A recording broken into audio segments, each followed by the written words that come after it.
What up, what up, what up? Not fight. Y'all know how we doing it right. Funk, not fight. Coming on with Body Slam, yo. Ohio, Trigger, Patty. Funk Chronicles. All the Funketeers, Funk Ambassadors, and two Funk Soldiers. You have landed and descended upon Funk from the front seat. 9 on the Grind TV. I'm your host, number 9, right here. Every Saturday, we're kicking it. This month is Funk Not Fight Month. Oh, yeah.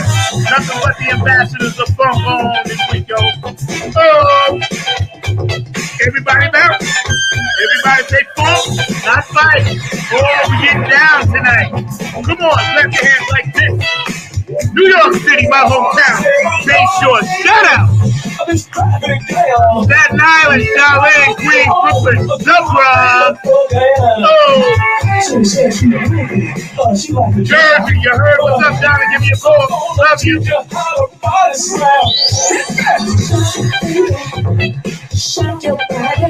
Funk from the front seat, y'all. 9 on the Grind TV. Pennsylvania, Philadelphia, Funky Philly Dilly. Detroit, Minneapolis. Everybody say Funk, not fight, y'all. We'll be running that Bootsy Collins video later on. My special guest today, Tim Gillies in the house. Funk ambassador extraordinaire, y'all. Oh, I'm feeling it today, yo. I'm feeling it today.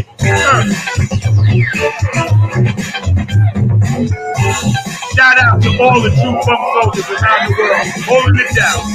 Funk not fight. Funk from the front seat, 9 on the Grind TV, yo. Shout out to my man Kansas Philly, what up, bro? Shout out to Allen, Florida, thank you, bro.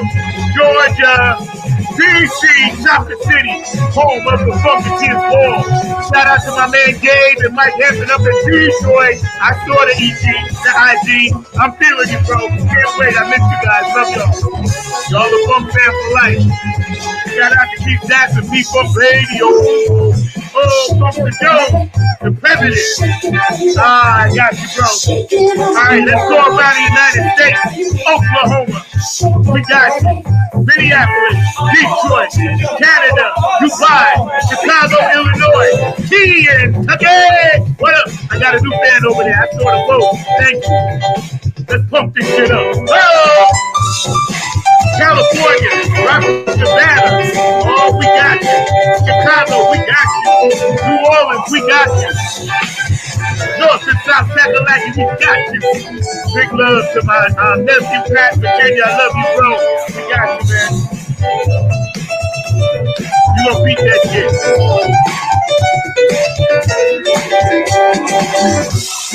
Big shout out to all the Funketeers overseas, Germany, Australia. I got you. DJ Cocolino in Italy. I got you. Elizabeth in Ireland. I got you. Daddy Souls in Germany. I got you. We still pumping the hard for you. Hawaii, Samoans, doing the Humpty Hump. China, Tokyo, Japan, Tokyo, Yo, Dubai, Africa, Colombia, the Dominican Republic, Haiti, Jamaica, we got you. All around the world, Peru. Let's Body Slam, Funk, not fight, yo. We're going to be showing that video later. With our special guest today, Tim Kinley. My man, Mr. Markley, extraordinaire, is back in the house. Who was that, yo? Say what? Funk, not fight. Oh, we going to do it right. Nothing but the book right here. Don't forget, at the end of the month, we got none other than Peppermint Patty coming on. Yes. So, y'all stay tuned for that. July 29th. You'll be beaming in right here from the Funk Ship 1. And maybe we'll see who knows. You never know, Bubba. I'm feeling good today all around the world. Love this funk.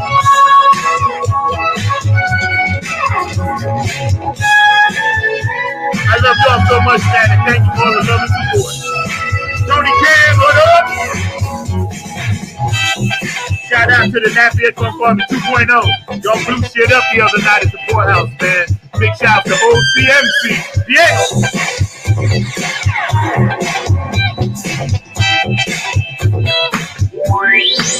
Yo, when I get off the stage and be tired, I'm just gonna do this shit here. You never know when that day's gonna be. Maybe soon. Y'all gotta stay tuned for that shit. You never know what the funk is up to. We got a new song dropping soon, so I'll tell y'all about that too. Everybody clap your hands like this. Say funk, not fight. Everybody say funk, not fight. I love y'all out there, man.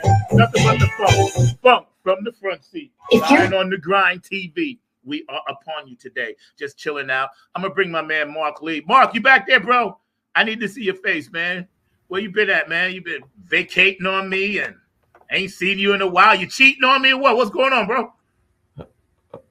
Right now, trying to get you a guest on. That's what's going on. So hey, I ain't mad at that. You can work very, very hard for that. But I just wanted to see your face and let my audience know, like, I didn't kill you off or nothing, or you ain't somewhere and gone off to CBS or NBC and done left our little show, and that you ain't over there in D.C. running for president and getting all your ducks in a row for that. And I know how it is, so I ain't mad at it. Anyway, man, I'm going to get you back off. Just want to say hi and see your beautiful face. Mr. Mark Lee's in the house today.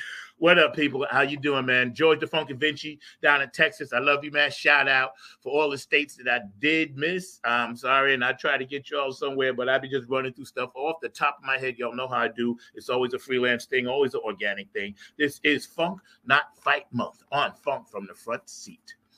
And before we get started, a few shout outs. JTRP, P-Funk Radio. Love you guys. Gabe Gonzalez on Wednesday nights. Philly Phil, get on the Funk Bus on Tuesdays. Robin Circle of Peace still funking down there. Larry Funkster Jones on Saturday. A lot of the supporters from, Dayton, Ohio, be doing the whole funk thing with the Dayton radio scene, the Funk Chronicles. And we run that on 9 on the Grind TV every Sunday at 3 o'clock. You can check that out. We got some new shows coming up with, Jen Vanderputten and George the Funk Vinci putting some art shows together and some garden shows together. So we working on that as well, trying to expand our little network here and make it work and monetize what we can. So, anytime y'all want to drop a little something in my PayPal, at Zach Robinson PayPal, feel free. You can find me, look me up. I'm all over the map. We're working on some things for next year already for the Nappy at Funk Army videos and working on, bigger venues and things like that. So remember, man, this is important as we go down this list. HJ Entertainment, Kane and Jams, of course, Bootsy and Patty, of course, all the Club Funketeer ambassadors and all the Club Funketeers around the world. Keep doing what y'all doing. Tony Cam and the Funk All-Stars, and I'll be doing something with them on the 29th back in Lynchburg, Virginia, for the kids that we're teaching at the Funk School. So that's really, really dope. Afterglow 92416. Donna, hit me up, please. I got some merch. I just don't know where to send it. Q&A Entertainment. I love you, man. Q, hit me up, man. I got to talk. You my consigliere, so I need you, man. Brooke Clagett, my Funk Angel. I see you doing your thing, man. Booking bands. I'm so proud of you. I'm so happy for you. Just keep knocking it out. We're trying to keep funk alive as best we can, man. Patricia Diori's art. Curtis Wilcox and George the Funk Vinci, and I got all this stuff like right here, so it's for you guys to see. Thank you guys so much for always doing what y'all do, man. Dr. Brookenstein taking care of the website for since 1998. And it was at 23 years now, something like that. So, he's been with us. He's been with us from the beginning. So I'm loving that. DJ Coccolino and Italy, thank you for always taking my funk and then turning it into house and dance over there. So that's dope. David Webb, of course, Funk Chronicles up in Dayton, Ohio. And we're going to be dedicating a nice thing that we're working on, collage and things like that. And it's going to be an honor to just hang our stuff up next to all the great Funketeers that came through. And we're working on that, man. And that's going to be really cool. It's going to be my Nappy Head Funk Army OGs because, they were the ones that started the whole thing, so it's going to be about them. And they deserve that. And that's really mad cool. So I'm happy about that. And of course, everybody out there that's watching, tune into the show. We run it at 6, we run it at 12, so you guys can check it out. Shout out to my girl, Chrissy Q. Rollins. Thank you for the crystal. I needed this again. I gave mine away to somebody that needed it, so I needed it. I'm rocking. This is my human costume. I'm really an alien. So I'm really trying to tell you, this is my alien costume, and I'm really trying to be human down here on a loveless planet. And we're going to start there. And I don't mean loveless like everybody doesn't love. That's not what I'm saying. What I am saying is, shout out to my boo. What up? Love you. Love you, love you, love you, Christy. My friend Janice, who hope to see you later for tea. I'm not saying that. What I'm saying is that we have to understand, like Christy says all the time, this is the planet where chaos happens. So if we're on this planet and we chose to come here and this is our mission and we want to do all this stuff and, we want to make the world a better place and we had to experience all this hurt, pain, and suffering in order to move on to that next level, so be it. But while we are here, the lessons that I think we should try to heed and learn and take into consideration is that it's all about the love. OVE. It's all about that. And no matter what race, creed, color, religion, sexual orientation you are, it does not matter. What really matters is that we all strive, as my friend Robert Roskin would always say, for this unconditional love. We need that. Unconditional love is when people like my bandmates play for free. That's unconditional love. Unconditional love is when you're tired, but you got one more thing to do and you're so tired you can't do it, but somebody calls you for a favor, like my girl, and she runs over there to help out a friend. That's unconditional love. Unconditional love is like, people that stick with you through thick and thin, help you out and never ask for the favor in return. People that will look out for your kids, that babysit your kids at the last minute when they may have plans, but they love you and your children enough to know that, hey, you got something important to do. I don't. Unconditional love. Unconditional love is when we tolerate, and the key word, and I thought about this, I'm not going to preach today, but I feel like my father, so you may hear the sermon today. When we tolerate each other's differences, and I'm going to say that again, when we tolerate each other's differences, that's unconditional love, because we are all different. None of us march to the same drum. None of us wear the same outfits. None of us eat the same foods. None of us think the same thoughts. We are all different, uniquely different, but uniquely bonded together. That's the beauty of the Creator. He set it up in such a way to where everyone is needed. But as my big brother Bootsy Collins would say, no one is necessary. Everyone is needed. No one is necessary. I'm listening, big bro. So, we need each other. But truth be told, to quote Funkadelic, we're just a biological speculation sitting here vibrating, and we don't know what we're vibrating about. The animal instinct in me makes me want to defend me, makes me want to live when it's time to die. All right? That's what we are. If you look at the grand scheme of things in the universe, we're just like whatever. Carl Sagan said it. I always tell people to read this book, A Pale Blue Dot. Okay? So as a pale blue dot, what are we going to do down here? We're just all like this nervous energy and fighting and this and that. And I hate you and I hate this and I hate that and I hate this and I hate that. And higher intelligence and higher people that vibrate at a higher level, and people that also understand that there's a bigger picture other than the one book they tried to shove down your throat. And believe me, I'm not knocking nobody's book, but please just don't knock mine. If you hear someone reference, hey, man, the Book of Enoch, or if you hear someone reference, hey, the Mahabharata, or if you hear someone reference the Quran, or if you hear someone reference the Christian Bible, or if you hear someone reference, the Judeo-Christian Bible, which I have read all of them. Trust me, I'm 65 years old. I've had a lot of time to read. Or if you hear, an agnostic, Or if you hear somebody say, hey, I may not agree with you, but I can roll with you. I got your back.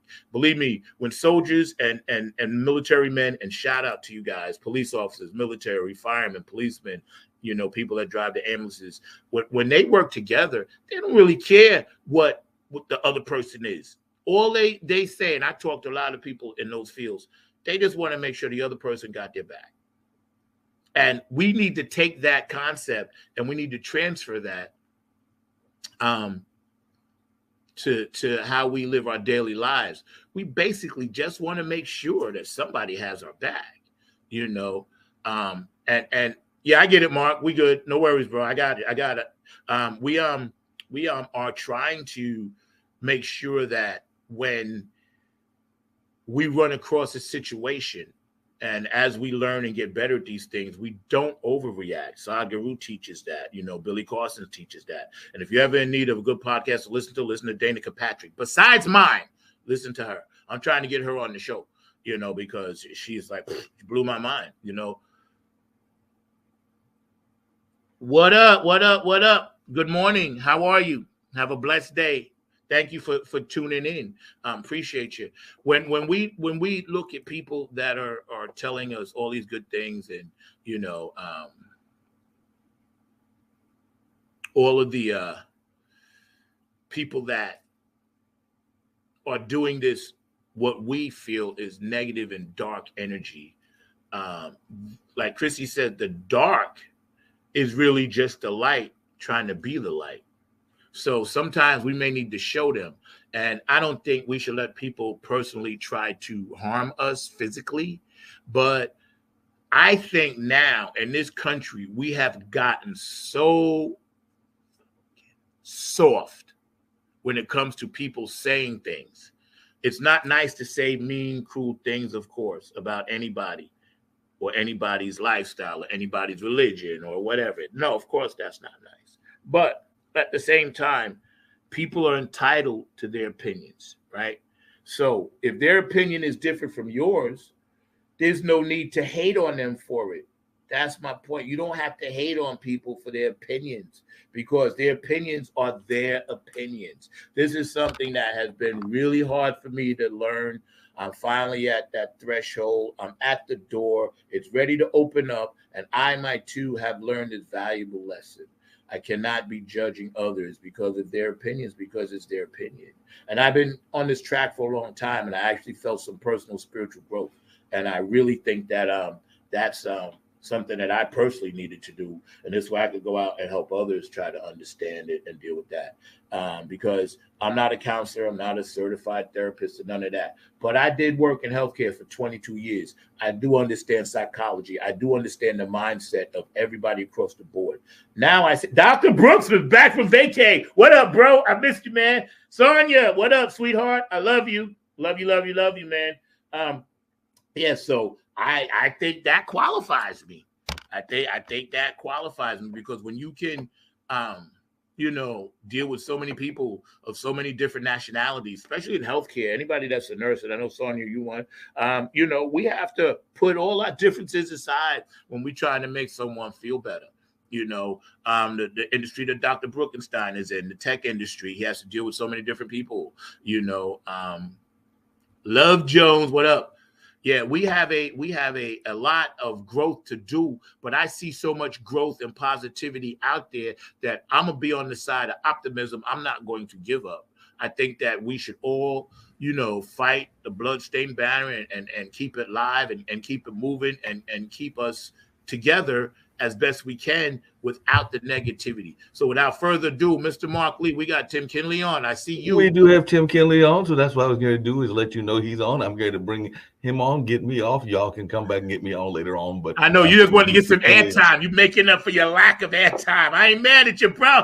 Tim Funk, what up? Hello. Can you hear me? Yes, I can, man. I'm sorry you got to go shortly, but yes, man. Sorry you had difficulties getting on. How you doing? I'm doing better now. Good, good. Nice to have you. Welcome to Funk from the Front Seat. I like your quick thoughts, and just give us a quick background on you before I read your bio real quick, and just let me know what time you actually have to go so I can. No, I can stay with you for as long as you want. Oh, great. That's awesome. Then good. Then we can start at the top. Ladies and gentlemen, I usually do a big whole spiel and the music, and they bring you on, but okay. I'll rewind that, and I'll be like, ladies and gentlemen, Club Funketeer ambassador, my fellow state Funketeer down here in North Kakalaki. Well, South Kakalaki. South Kakalaki. Why was I saying North? All right, South Kakalaki. Yeah, close enough. Down here hanging out with us. And I'm glad you made it, and I appreciate you, man. So, tell us a little bit about, who you are and what you do and your connection to the funk. But take your time, please. No rush. Right. My name is Tim Kenley. I am a archivist and historian for Parliament Funkadelic. I've been in that capacity since 1978. Wow. I have been involved in numerous documentaries, CD compilations, and CD compilations, documentaries, and also many published works as well. In the past 5 years, I have already hosted events with both George Clinton and Bootsy Collins.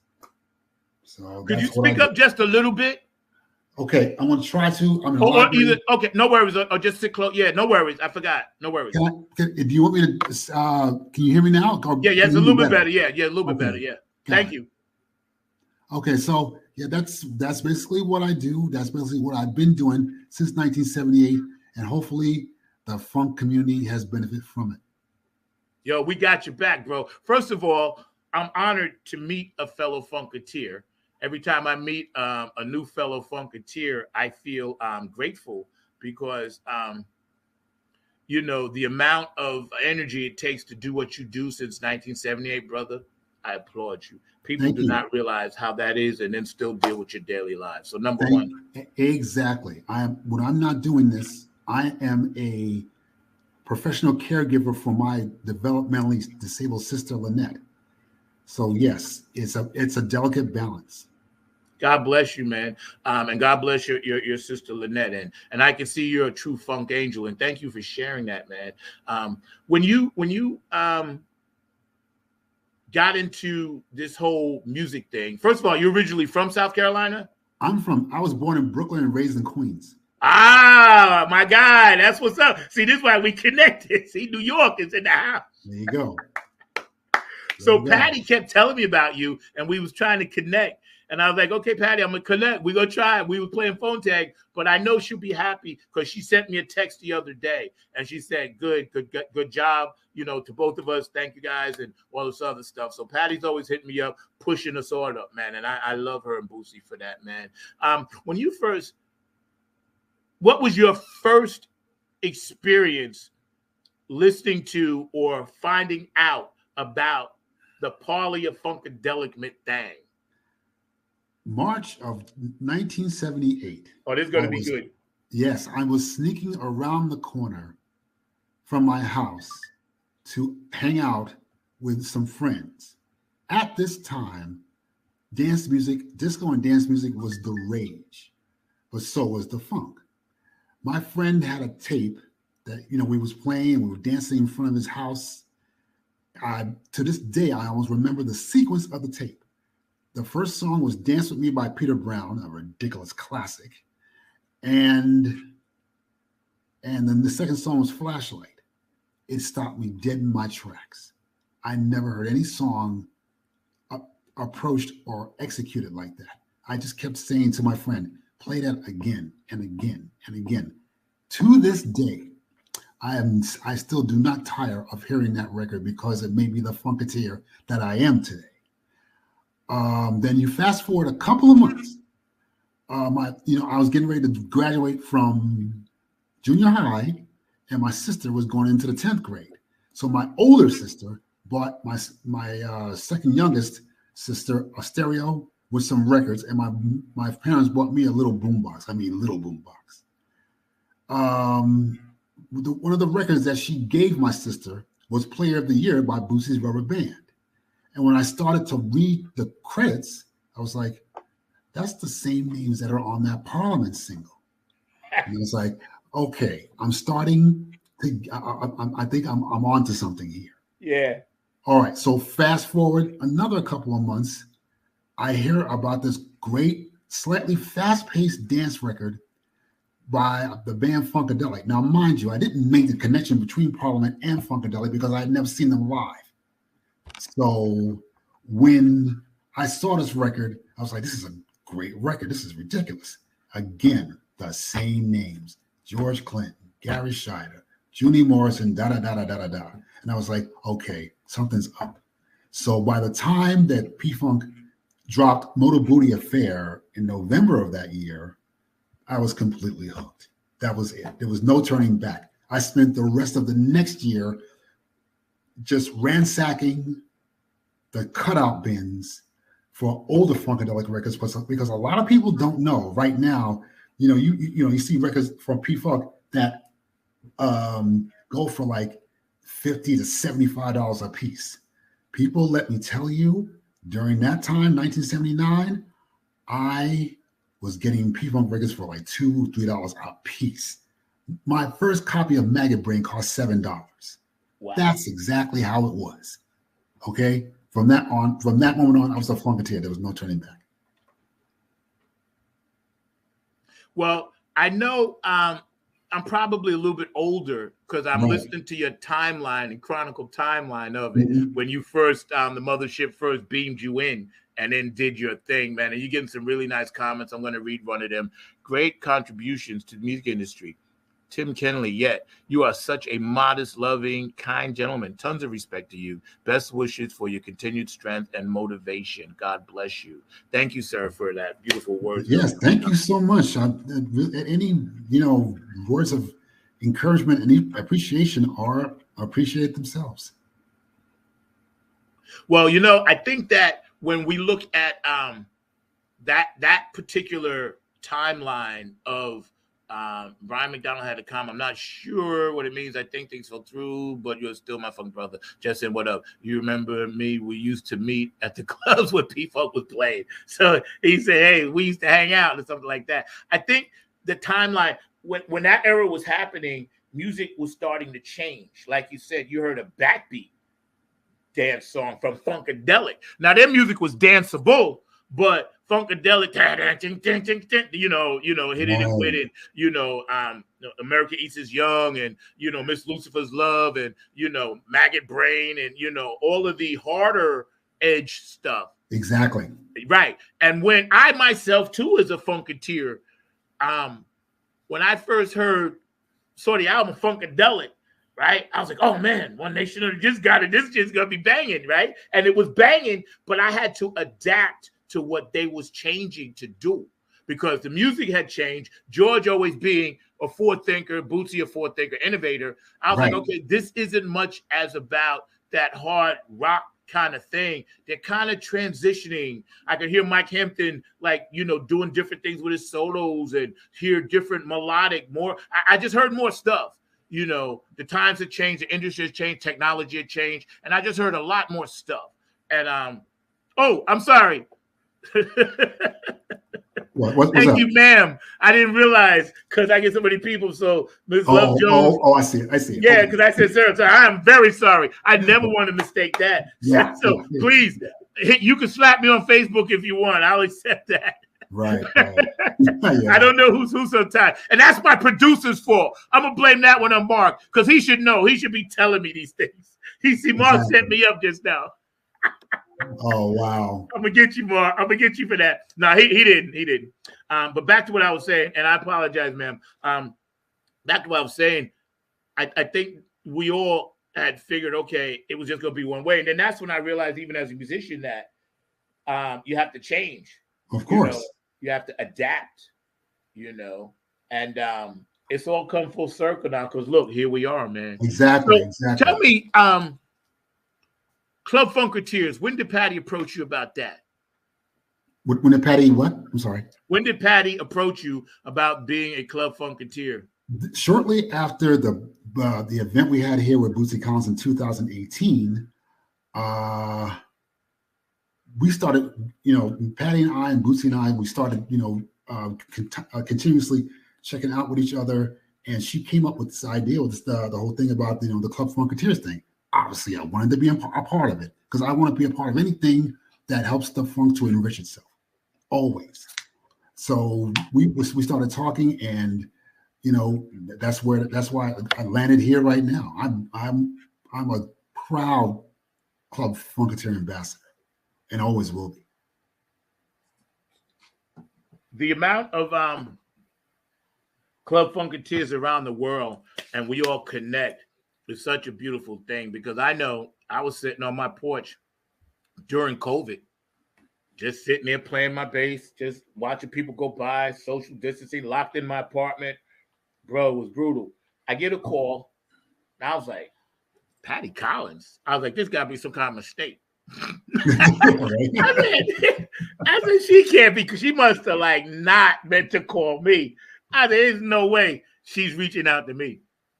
And she's so, how Patty is always so elegant and regal. And she's like, hey, what you doing? How's this and that? How are you doing with COVID, this and that? And I say, I'm hanging in there. She said, hey, would you like to be a Club Funketeer? And before she said whatever, I was like, yes. Of course. I said, yes, whatever. What else to finish? Just yes. What else are you going to do? If Patty asks you to do something, you're in. That's it. That's it. It's like the mob. Thank you. Yes. I was like, boy, oh boy, I've been waiting for this opportunity. Exactly. And do I got a lot to give? Believe me, I'm bringing the heat, bringing the smoke.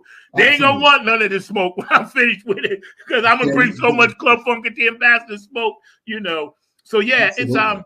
That's how I met you. I mean, look how we all meet each other, man. Always. And it's amazing. I'm putting up some more comments. I would love to know who these people are, because I think I know a lot of these people face to face, but because they're under a title, I don't know who they are. Same with me, yeah.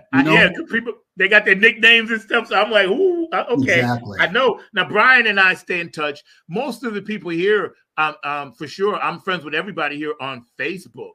Right, of course. So, I'm trying to just always make sure I hit everybody up. And as my band has gotten busy, I've been trying really, really hard to stay on top of all my pages and everything else. So we're doing a lot better. David Brooks says, man, you the bomb. Thank you, that's David Love Brooks. Jones, for forgiving me. I didn't know that's great, David. I love David. That's Dr. Brookenstein. That's Dr. Brookenstein. I can identify some of them for you. I know Brian, because Brian used to work at St. Mark's Sounds in the Village. Okay. Yeah, so I know all of them. Absolutely. Yeah. And Lucy Lovejohns, I don't know who that is. It's this beautiful woman. I know, and I remember seeing her on Facebook somewhere. But again, it's so many things. There's so many things going on. So we try to make sure we acknowledge everybody, because it's very, very important. And again, I opened my monologue about unconditional love. This right here, all these people taking time out, of course, to dig what we doing. That's unconditional love, man. I just want to jump in with something. Just organic, bro. About the COVID thing. Yeah. Because I know how you feel during the COVID thing. Questlove and I think D-Nice gave me the inspiration to do some P-Funk mixes to do I guess Facebook Live P-Funk mixes. And I thought this was just what the people want. People are on lockdown. They're depressed. Let's put a little funk in their lives. And I was having a great time until the powers that be, sit down upon and said, no, you can't. And it wasn't just the powers that be. It was Time Warner Music. They just completely shut down, not shut it down, but muted part of any mix that I did that involved anything that they owned. And I was like, come on. Nobody, neither Questlove nor D-Nice nor myself are charging for these mixes. We're trying to make people's lives better in the middle of one of the most catastrophic events of our time, which is very little compared to how catastrophic it was, and yet they just couldn't see that. So I'm just very glad that you brought up that thing about COVID, because we needed, if we needed the funk, it was during COVID. You know what I'm saying?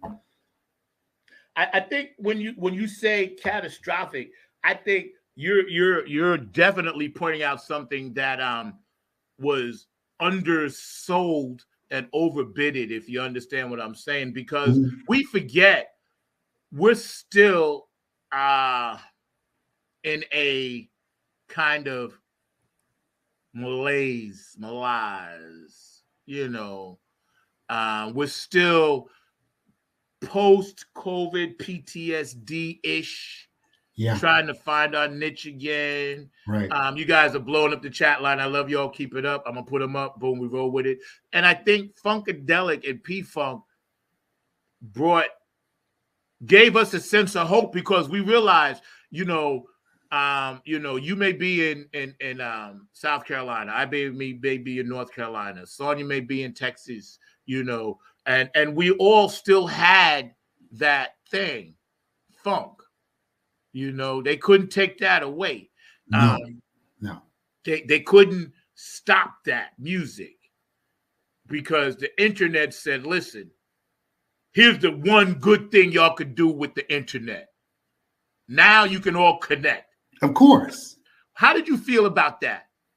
About what exactly? About like how we used one of the things that people take for granted just to keep us alive, basically, the internet.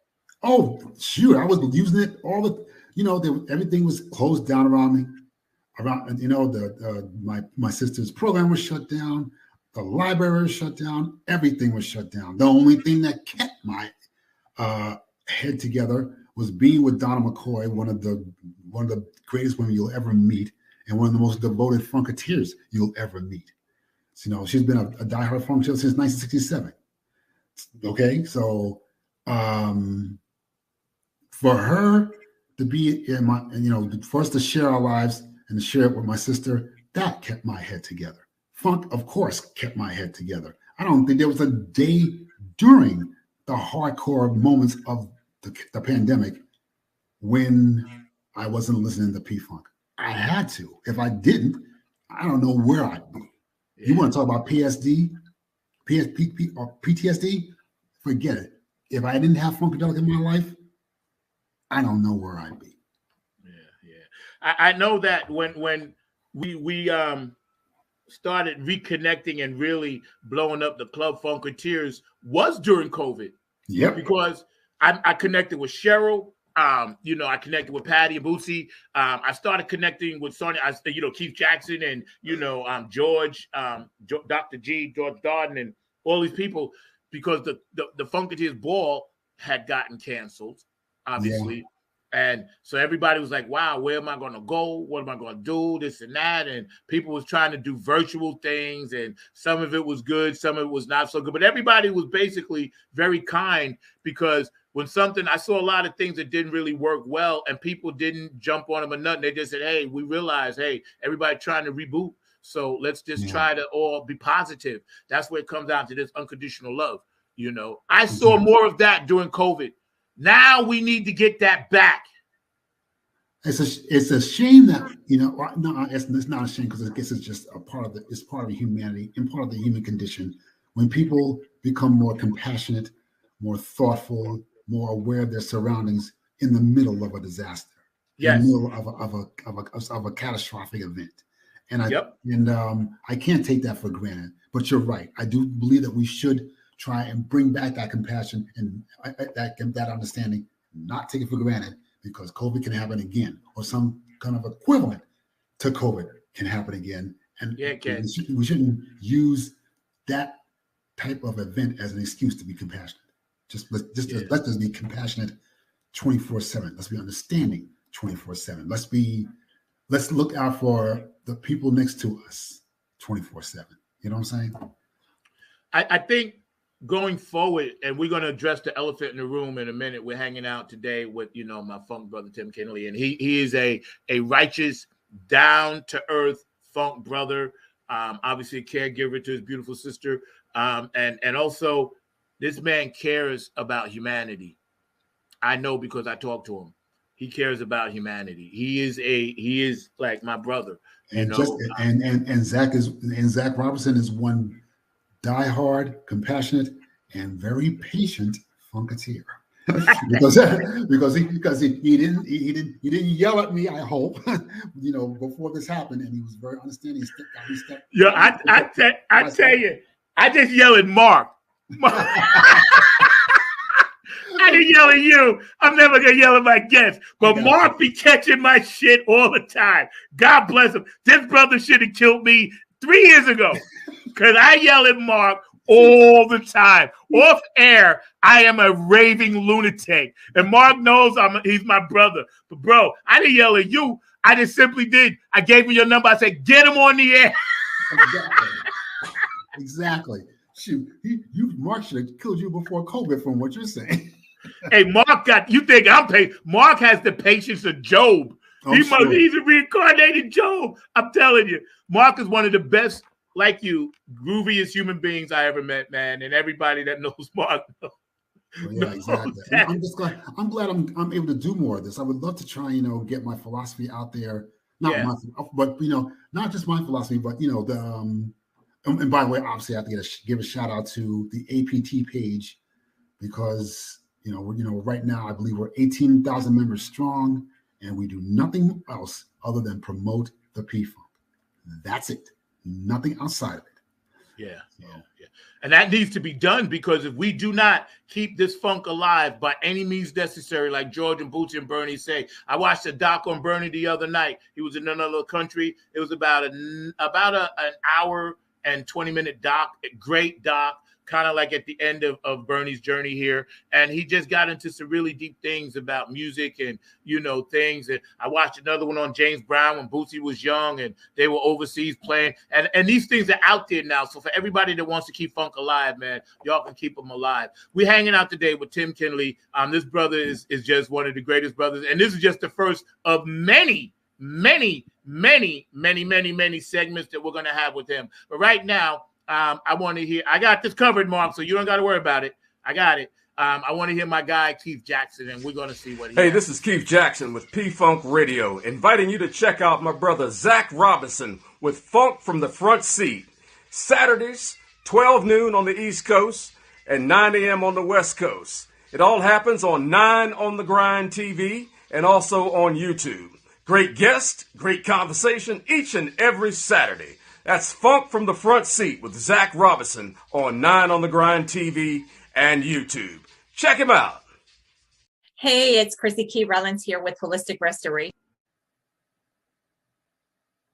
Okay.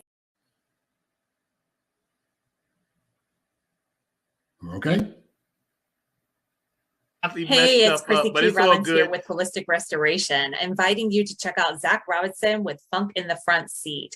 He drops new episodes every Saturday at noon on the East Coast time, and replays are posted for whenever you miss a live stream. You can find him on 9 on the Grind TV and also on YouTube, and get ready for the funk because he brings it every week, along with hot topics, amazing guests, and great conversations. Again, that's Zach Robinson with Funk from the Front Seat on 9 on the Grind TV and YouTube. Go check them out.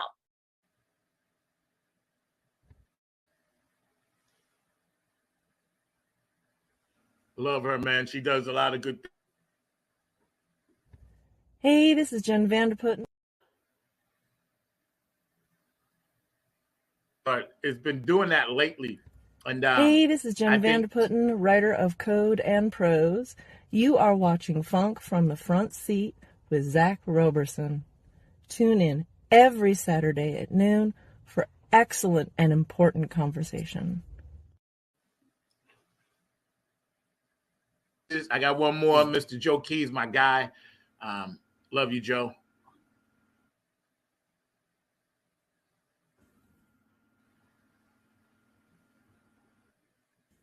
This is Joe Keys of Joe Keys and the Late Bloomer Band.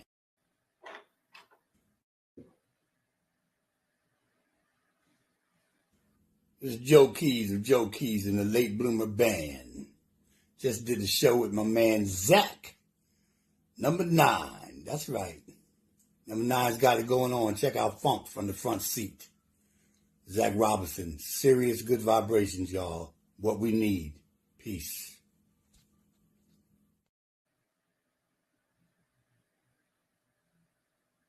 He must have came in with you when you was glitching. and he snuck in with you and is trying. Sir Nose. He's trying to. Okay. Okay. He's trying, man. So, but don't worry, we got the power to one.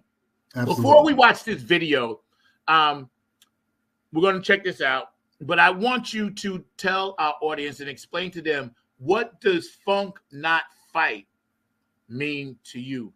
Hopefully, it'll mean something that will help to address the tide of violence that we are seeing all across the country. Here in South Carolina, in Columbia, a young man, I believe he was like 13 or 14, was shot and killed by a gas station owner.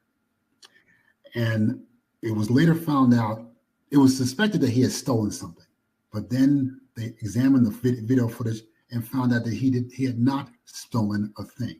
Even the sheriff here in Columbia had to get on television and stress that no, this kid did not commit any kind of crime whatsoever. So now a 14-year-old is dead. A shop owner is, a gas station owner is in jail right now. Will hopefully be serving life or close to it. But that's the type of senseless violence that we're seeing not only here in Columbia, South Carolina, but all over the country.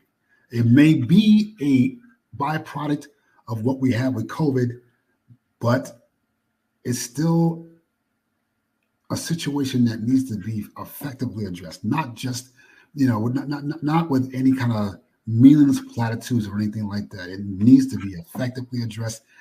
And I'm not going to sit here and and come off like an expert onto how we're going to solve this problem, but it is a problem that has to be solved. And that's what I think Funk Not Fight comes into play in terms of being an assistance to address this. Yeah, you guys are amazing out there in the chat line. Stay blowing it up. Keep it up, man. We love you guys because the more conversation we have, the more subjects we can get into, and you guys touch base as well. And we appreciate you. I'm hanging out today with Tim Kinley, Club Funk, the ambassador from South Carolina, one state away, and me and this brother are going to connect. And Patty wants you and I to put together this showdown here that we're going to work on as well. So we got to talk off air about a few things. I want to talk to you off air about a few things, possibly doing a segment weekly on my other channel on 9 on the Grind TV, talking about what you do, this and that. We'll talk about it. But I just want to thank you for taking the time out, man, and for jumping on with us, man. I want to before I put this comment up, I just want to say, the devil's advocate, please accept the humble apology on behalf of Warner, but potentially understand it is a tough, litigious system that is till this day playing catch up to ensure all talents, artists, musicians receive adequate, fair compensation for all their contributions. It is a long line, dated back to the 70s. And, you are absolutely right, Love Jones, because we have to remember a lot of times what we want is not always what we get. And I know that from being in the music industry. Sometimes we have to take, the bread and then go somewhere else for the peanut butter and then go somewhere else for the jelly. But before you know it, if you stay persistent, you will have a sandwich. And thank you for those comments. Keep them coming in because they're very, very important. May I respond to that? Yeah, sure. I understand. I guess I'm pretty sympathetic to where that person was coming from, but this was for most of us a once in a lifetime event. People we all know people that perished because of COVID. Bringing people like D-Nice and Questlove and everybody else that did the same thing, I don't think infringed on anybody's rights. In fact, I would be totally sure that every artist that was played during those mixes loved those mixes and loved what we were doing, because we were making an extremely unfortunate situation a little bit more bearable. That's why I think just once the companies can, I don't want to say look the other way, but just read the room, read the world. We were all suffering from this. And what we were doing was not even a drop in the bucket in terms of trying to make people's lives a little more bearable. That's all I have to say about that. And let me just add this, and I love this conversation. This is great stimulation because this is what happened to me. Now check this out. I was playing my own music. Mark can attest to this. Bruh, I came on with Revolution, song that I wrote, my music on my CD, this and that, right? And Facebook sent me a fine. And then I texted them back. I was like, because, you know, we get dinged. Like when I play Bootsy stuff, whatever, I get a ding. Hey, you know, it's going to be cut out in this country, that country, this and that, right? Yes. I ain't mad at that. I get it. Hey, I'm all for protecting artists. So I wrote Facebook back a nice email. And I said, you know, sir, madam, thank you for the attention to covering and making sure artists and royalties, you know, I worded it very properly, you know, have attention to it and they know. And then they said, yes, you know, your song Revolution, this and that. I said, but I'm the guy, right? I said, it's my music. I said, I was just simply playing my own music in my apartment. So I think they're trying to work out the bugs. A lot of this stuff has to do with algorithms. It's right. involved, you know. So I love this conversation because basically what George and Bootsy and them are saying is take the radio back. Exactly.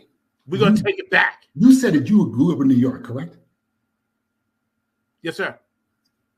So you know how hard it was to be a Funketeer in New York City. Because if you went to the Southeast, on the West Coast, wherever else, funk was getting massive airplay. Funk was ruling the world. But because we lived in New York and because we had to deal with disco, and I love disco too. There's a lot of disco songs I love. But we had to deal with disco and pop. Okay. And because of that, funk took a back seat to disco, and a lot of times we didn't get a lot of those heavy funk jams that they got everywhere else. So I know you know how hard it is to grow up in New York City and to be a Funketeer. It was very difficult. Yeah, I think like that's why when I was coming up in this and Bernie and them started playing Wetlands and you know, I'm showing some of these comments. You guys, man, are definitely doing your thing out there. And I appreciate it. Just keep all the comments coming in because conversation is about unconditional love. Wetlands, CBGB's, the Lions Den, the Red Lions. We played George Clinton's birthday party at the Lions Den, for instance. Yep. Right now, when they would come through, they was doing Central Park. They was doing the Brooklyn Bowl. They was doing all the places, the funk. But the funk bands, the way I got in it when I joined the BRC, Black, you know, the coalition, you know, and Vernon Reed and you know, Craig Ajamu and, you know, those people, Kevin Harrington and Pearl, they was all involved. So we kind of developed a niche, keeping it alive. Rest in peace, Greg Tate. Yes. Oh, my God. Yes. He loved my son. Yes, I actually worked with him. So, yes. So it was a perfect storm to kind of kill it off in New York City at that time. Gentrification. You know, people were pushing out the hippie kind of community like us and bringing in what you just said, the pop, the disco. And I worked in all them bands. It's great. And then when I would go like one state away in Jersey or 2 states away in Delaware or 3 states away in DC, I was like, soon as I get across the bridge, make my funk the people. Okay, I was like, I need to be living here. Thank you. Exactly. I went to South Carolina to visit relatives in 1980. The minute we got outside of the New York City limits, Aqua Boogie's on the radio. We go farther into Columbia, South Carolina, they're pushing Mug Push and Freak to Freak back to back. 2 records that didn't get any airplay in New York City.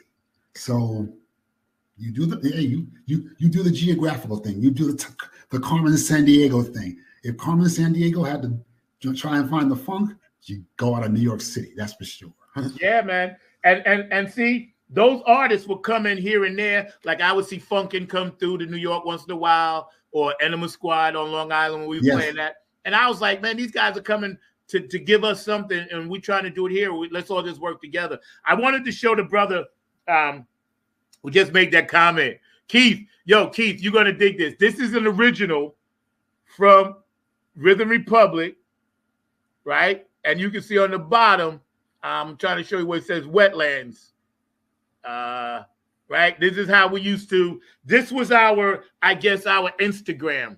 You can see in the corner right there, it says Wetlands. This was our social media. So all you young people watching, this is how we used to do it. We used to have hundreds of these cards printed up. Now, this particular one, Sonya, you would probably love this. I was on this show. This was a Prince tribute, and I know Sonya loves her some Prince. It was Rhythm Republic. They were the headlines, you know. I'm sorry, the Purple Funk All-Stars, then Rhythm Republic, then Nappy Head. So this is how we used to do it. And we used to have to literally, and you know, hand out thousands of these just to get a couple of hundred people. I DJ'd a couple of gigs at Wetlands with the Funk-O-Rama series. Still got it. There. Yeah. That's right. Still got it. So for you guys out there watching, this is how important this stuff was to me, because this was 1998-99. Jeez. This one, 1998-99. George Clinton's birthday bash at the Lions Den. I have these things because of brothers like Tim, because I knew one day I would run into him somewhere and I'd be able to like, yo, brother, I was there. It's my credentials, my birth certificate of funk. That's it. And right there. I feel honored and proud, man. Check this out. We're going to show this video real fast, man. You guys are great on the chat line. Funk is strong, man. Brian, you're right about that, because, we got so many true funk soldiers and funketeers on right now that, you guys please continue this chat. And I want you guys to sit back and watch this video. It's one that Bootsy Collins did, Funk Not Fight. And we're going to come back on the other side and ask our good brother, Tim, his thoughts on this. So y'all sit back and relax. Hey, go, party over here. What we do?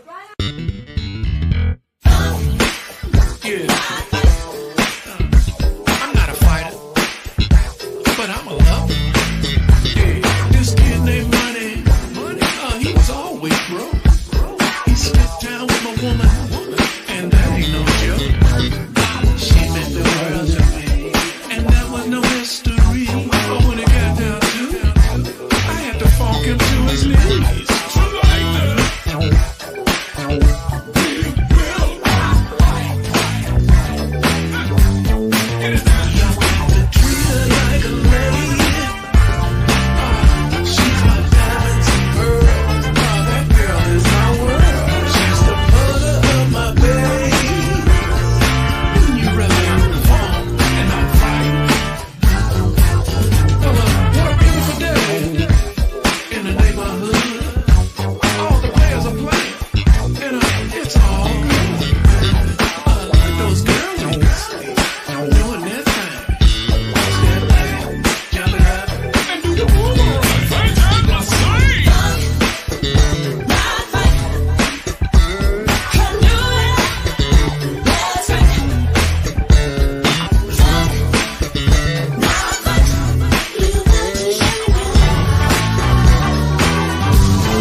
There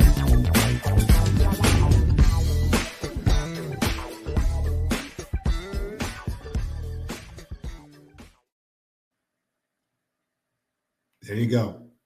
Funk, not fight. Y'all feeling that? Y'all get it now?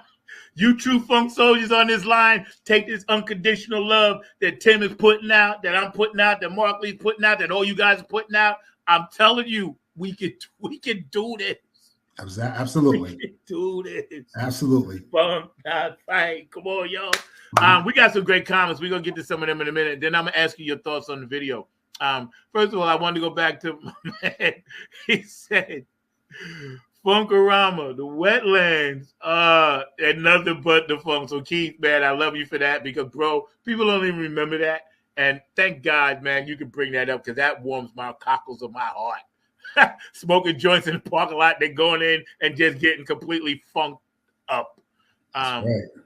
It was the bomb. And Sonia, thank you because, yes, I knew you would like that because it had the Prince sign.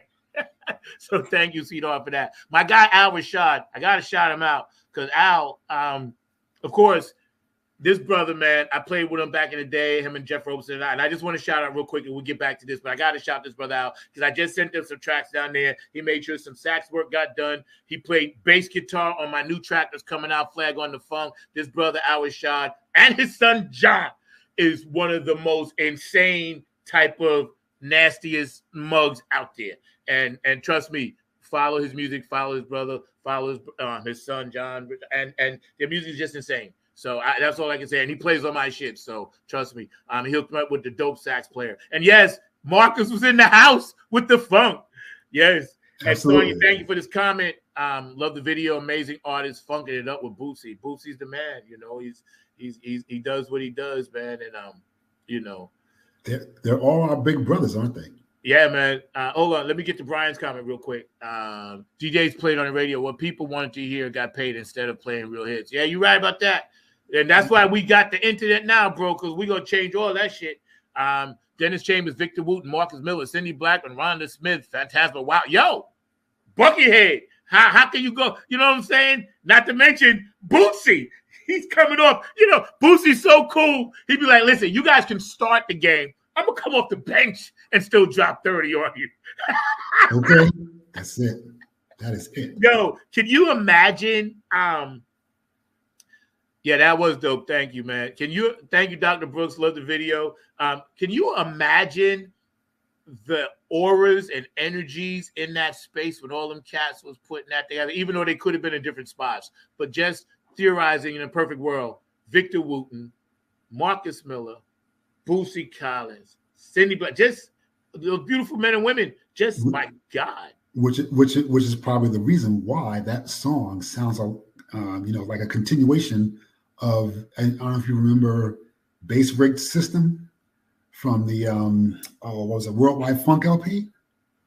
Yes. Yes, that record, the record Funk Not Fight, sounds like a continuation of that. That's why I dig this record, this current record so much, because it takes up where that last record left off. I mean, yep. Who else could get those people in a room other than Bootsy? That's what I'm saying. And the last one, he had Larry Graham. He had before that, then he had George Benson. Yeah, he had one with George Duke. This cat, he dug deep. Yeah, exactly. He does. I don't know. Probably maybe only Quincy Jones could probably cut off with something like that, but only Bootsy would have the vision to have yes, in the same room. Yes, he's a visionary. Yes, exactly. He's miles. Well, Function One, of course, and we're all disciples of the mothership, but just his thing is just so enormously intense. I try to listen to some of the shit that he writes, and I'm like, damn, I never would have thought of that. You know what I'm saying? It's like I'm struggling to write a funk song, and this guy's got thousands. Okay, exactly. Think about that. Think about what this dude has brought down between, because you have some people that make ridiculous comments like, Bootsy only sounds as good as he does because of the effects he used. That's ridiculous. That's idiotic. Yeah, this man has given up funk for James Brown, for George Clinton and Parliament Funkadelic, for his own rubber band, and anyone else who had the good sense to put this man on a record. We don't even entertain those thoughts. Nope. You know what I'm saying? I know I don't. Nah, it's nonsense, man. I tell people, listen, go back and listen to Disco Lady. Oh, man, that was grooving. That's this. So who do you think that was? Okay. Go back and listen to some of James's best shit. Oh, man, this shit is dope. Yeah, they said blah, blah, blah, blah. Who do you think that was? Exactly. And how much did he get paid for that session? As opposed to how much that record grossed. Yo, man, let me tell you, those cats are geniuses, man. I want your thoughts on this new video, Funk Not Fight. My vote? My thoughts on the video, yes. Oh, absolutely. It's on the one. As everything that Bootsy does is on the one.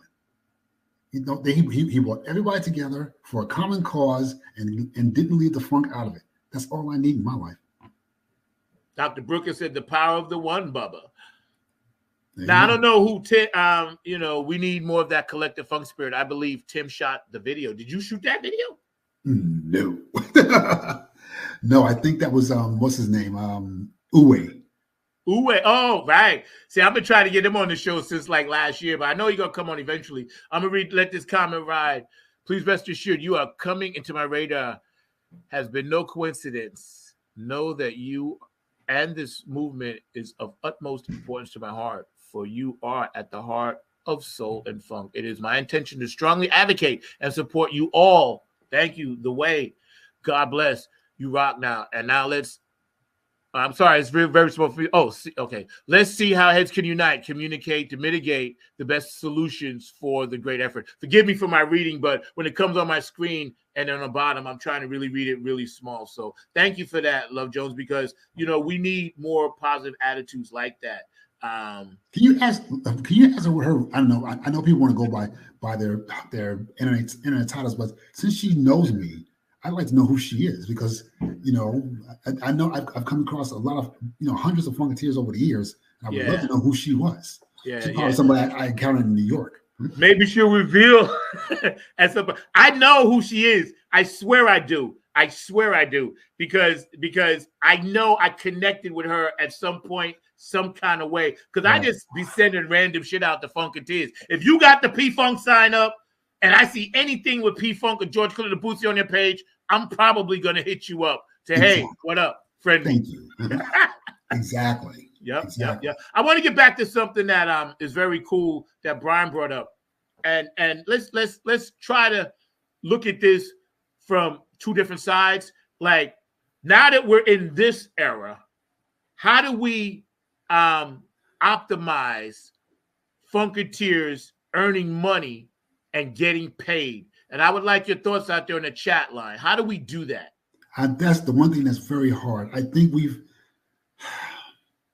Black music, I think, has moved too far away from the funk. And therefore, it's actually hard for us to even make a living off of this music, much less try and move it forward and move it into other chapters. I think you can. I just don't think that. I think it has to be more independently approached.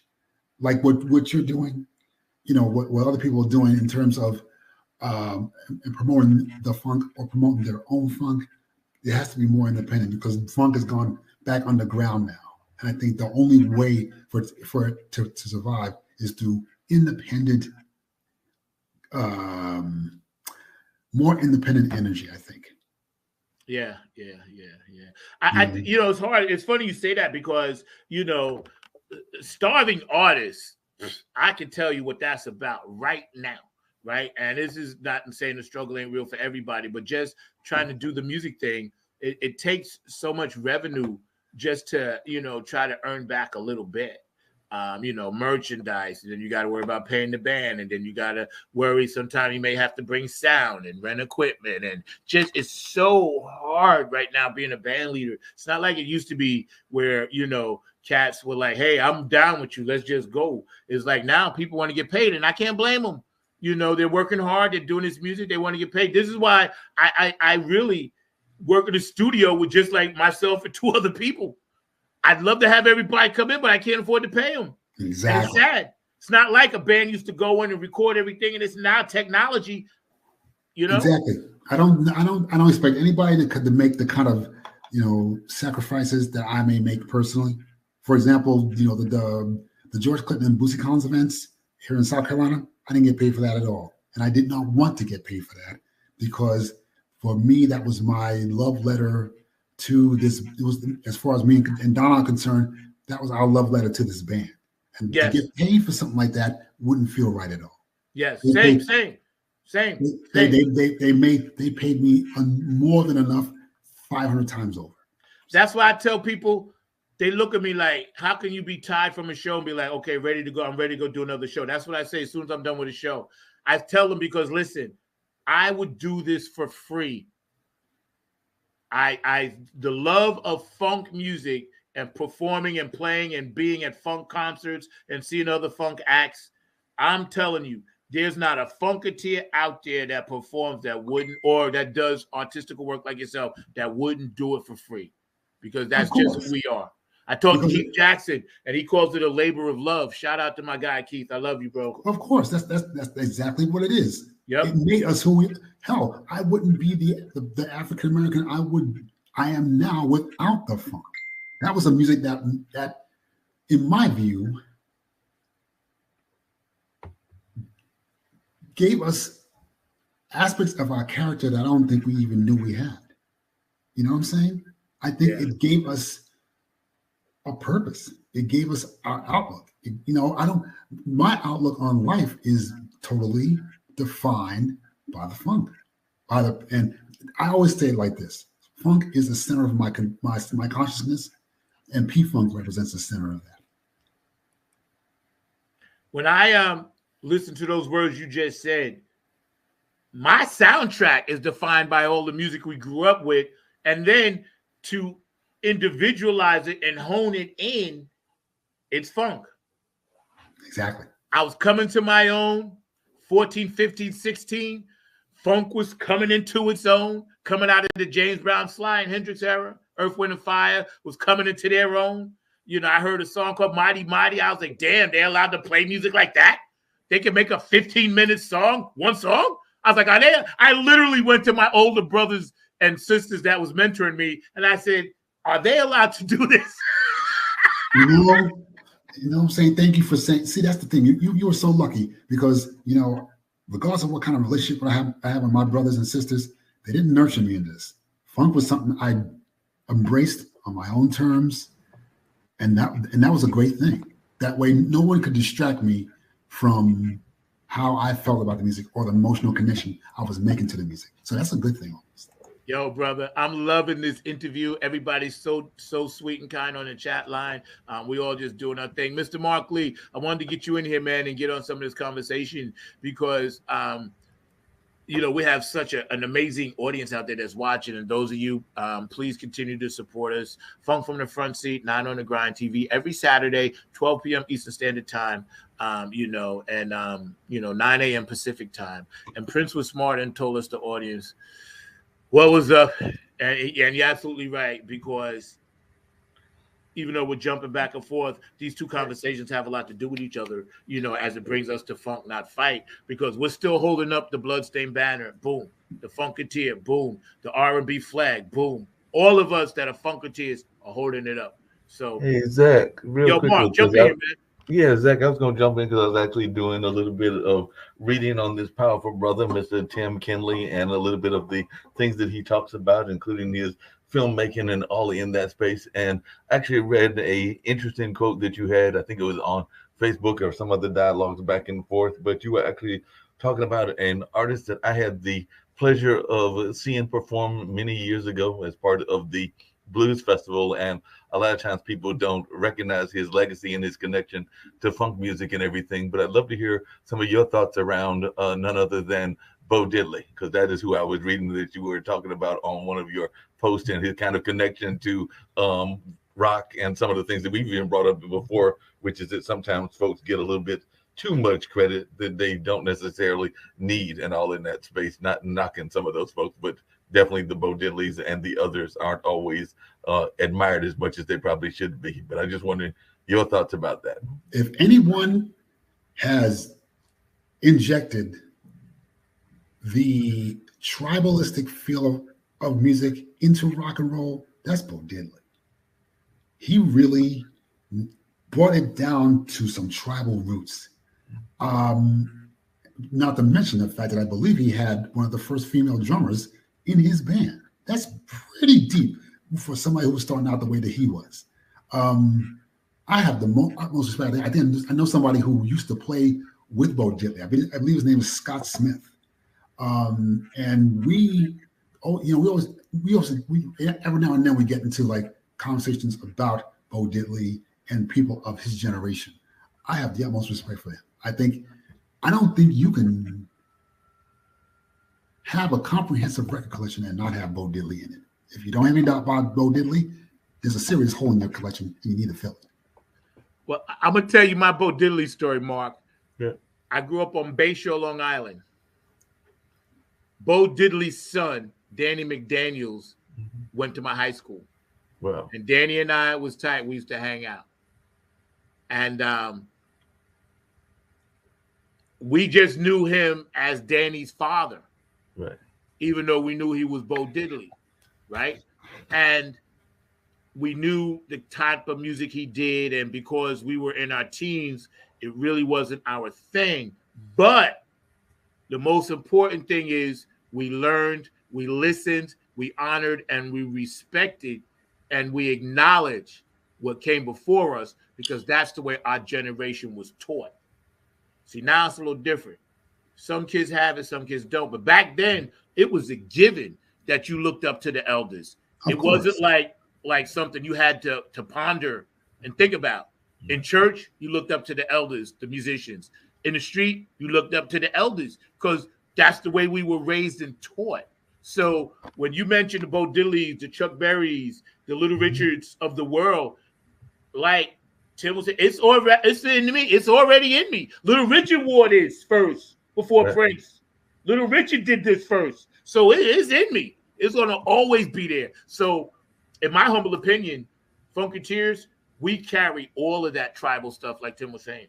No doubt. Hey, Tim, one of the other things I was curious to know about, because I think when you first came on, you mentioned being in a lane that I definitely respect as well, which is the whole lane of filmmaking and documentarian and all in that space. So I'd love to hear a little bit more about that work that you're doing in that space and the importance of using these tools, whether it's music or whether it's filmmaking, to tell our stories and to get our messages out there and to inform the public, including those that are in the field and those that aren't in the field.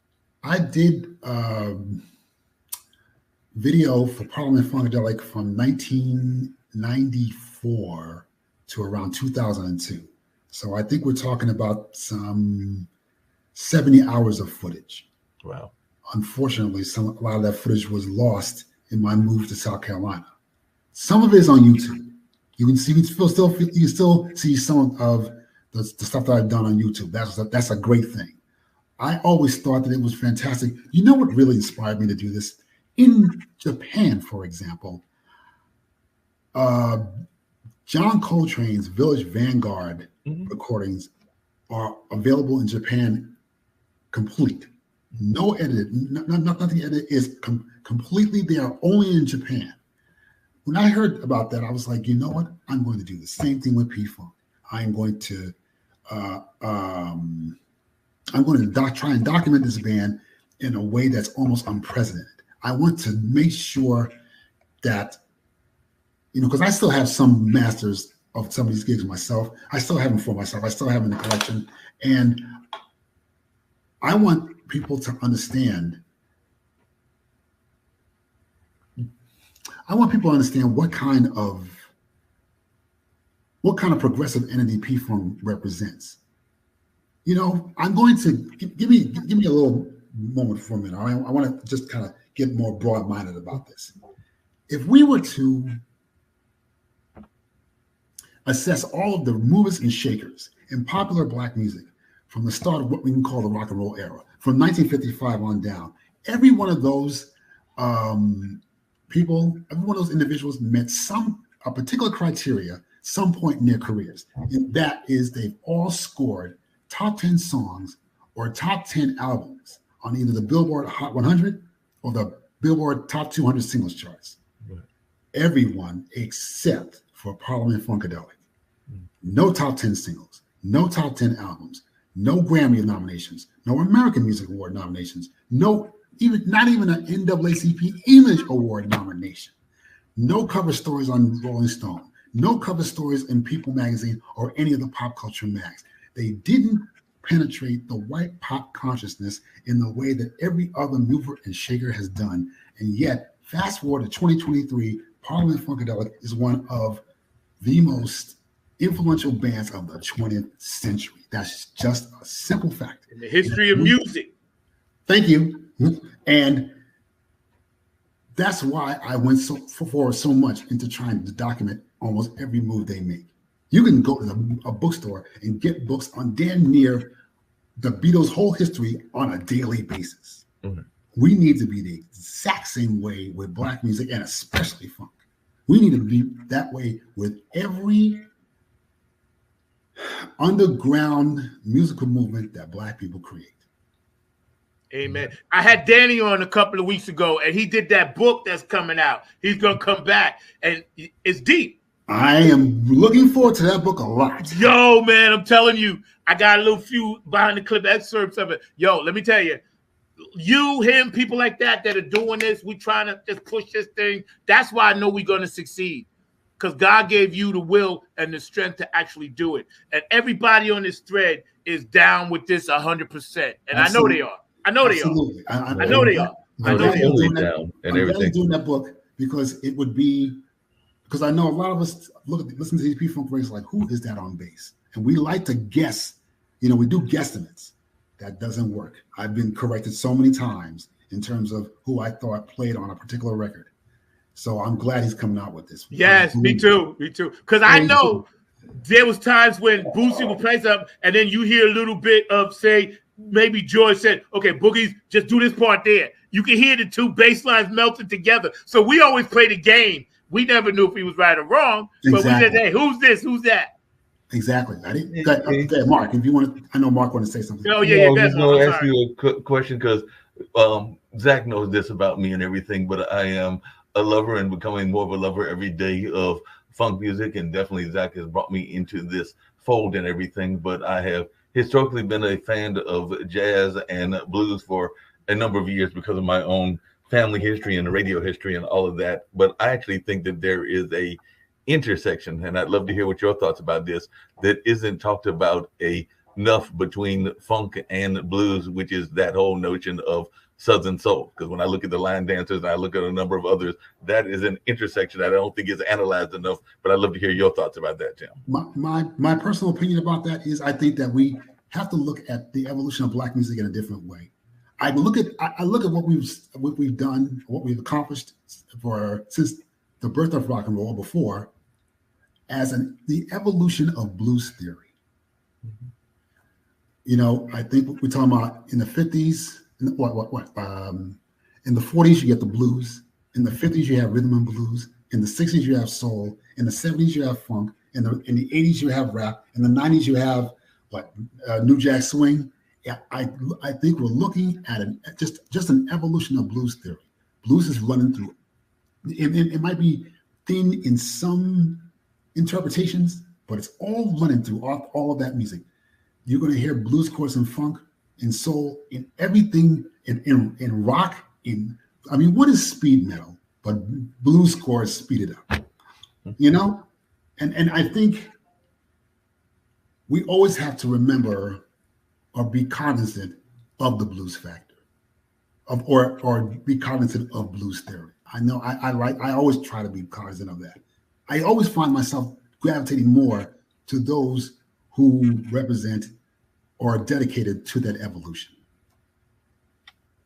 Mark, can I jump in on that for real quick? Please. I was like I told you, I watched that doc on Bernie, and everybody should watch it, man. And he basically said something, Tim, that I'm sure you would agree with, kind of like what you just said. He said the guy kept asking him, and you could tell Bernie was getting irritated because the guy kept asking him, well, what about, you did a complete, concerto solo when you was 4 years old, and you wrote this and wrote that. By the time you was 8, you was playing with symphonies, traveling, doing this and that, right? And doing classical music. And he said, what, how does that work? And then they said, what about, the different instruments and things that you use? And Bernie basically broke it down like this.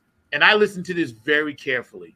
The guy said, because they played like Joyful Noise, then they played Flashlight, then they played some songs, and they was asking Bernie to comment on it. And he said, the guy said, well, wow, when you did this part, what was you thinking about it? When you did that? And Bernie simply said, all the music that I've ever heard and learned and was taught and play is just all music. It's all relative. He said, I put a classical line in Joyful Noise in the back, but then use the string lines from that. I play Bach and Beethoven in certain things on the piano, but then he said, I put myself in it. And then I heard blues. I heard this. So I think it's like you said, what you was asking about, it's all relative. Mm-hmm. Going back to what Tim said. That was just, my comment on that. Just look at Chocolate City. Chocolate City. Oh, God, yes. Chocolate City is what, if I were using the right word, confluence of jazz, classical, and funk. Right, that street sound. Exactly. It had that urban jazz street sound. Like Chocolate City was like you was right there in the living room and they was playing it. Exactly. Thank you. Exactly. So many people are merging so many different sounds, because I know that I just heard about a group recently that blends funk music, and of all things, they blend bluegrass. And there's a couple of them. One that does the hip hop bluegrass called Gangsta Grass, but the group that I had not heard of is actually called the Ebony Hillbillies, and it is literally getting some of that ancestral connection that even a lot of the quote unquote mainstream musicians don't understand, because I mean the banjo is really an African instrument, and a lot of people forget that. They forget that it literally was invented in Africa and all in that space, and it is the core of bluegrass and country music, but a lot of people will not acknowledge that. And I'd just love to hear your thoughts around that, Tim, because that's something that I think is not acknowledged enough, is the historical legacy of where the music even comes from. Exactly.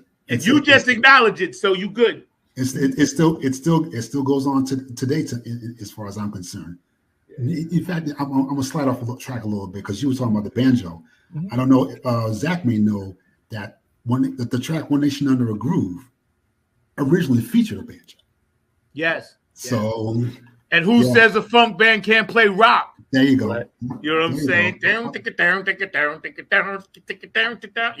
I think we need more people. Like, for example, I don't know if I ever thought highly as a musician. I always respected him as a musician, but now I'm having a growing level of respect for Questlove. I think we really need somebody like Questlove in the mix to unearth events regarding Black music and he'll be able to bring it more to the surface. What he did with the movie Summer of Soul was amazing. Excellent. Now take that same expertise and get those funk festivals on film and into private theaters. Because if those funk festivals are something a lot of people aren't even aware of. When you tell people that 70,000 Black folks, and let's face it, for the vast majority, it was Black folks. If you tell them that 70,000 Black folks filled the stadium to see Parliament Funkadelic, Bootsy Rubber Band, the Brothers Johnson, Rufus and Shaka Khan, if you can get those little nuggets of history and bring them up to the surface, that would go a significant way into addressing what people don't understand about the history of African American music. I think he did a perfect job on Summer of Soul. Perfect. I think Brian said it best where he said P-Funk has taken funk and music to a level that no band will ever, and I mean ever, will overdo. The bar is set so high. Exactly. Definitely. Hey, Tim, and I hope Zach doesn't mind me asking this question and everything, but one thing I know that has been frustrating to a number of musicians, Zach included, and even those of us behind the scene and everything, is those festivals, and you mentioned the funk festivals that have that title, but there's very little funk to the festival itself. So I just wanted your take on that, Tim, because there are a number of festivals that have the name of a funk festival, but they are made of a lot of pop and other artists. Have you noticed that too? You noticed that too, huh? It's out of control. It's insulting to anyone who's ever grown up on the funk when you see these so-called funk festivals, and it's nothing more than radio-friendly R&B groups. Mm-hmm. Funk was never, well, at least, or I could say P-Funk and the Renegade bands were never radio-friendly.